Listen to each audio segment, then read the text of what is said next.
Puan-puan, apa yang paling penting pada suami tahu tak apa yang paling penting? Redha. Bukan nafkah, bukan kasih sayang, bukan cinta. Redha. Ulama sebut ni, kita duk harap pada suami dia bagi nafkah. Kalau suami tak bagi nafkah, itu suami tak bertanggungjawab. Sudah tentu dia wajib bagi nafkah, tidak berdosa dia. Sudah tentu dia wajib bagi kasih sayang, tidak berdosa dia. Itu kita tahu, tak payah cakap. Yang paling penting puan-puan berhajat pada suami, redha suami. Sebab tu tiap-tiap malam sebelum tidur puan-puan kena minta redha. Minta 100%. Sebab kadang-kadang suami dia bagi tapi 90%. Betul. Abang redha tak pada saya? Redha. Redha ya? Yelah. Jangan tu. Sebab tu puan-puan kena pastikan, bang.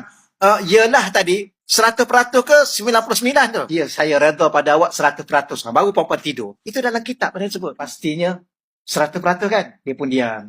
Ada benda lagi tu. Puan-puan jangan tidur. Cakap lah bang 100%. Okeylah, baiklah saya redha pada awak 100%. Semoga awak masuk syurga. Baru tidur.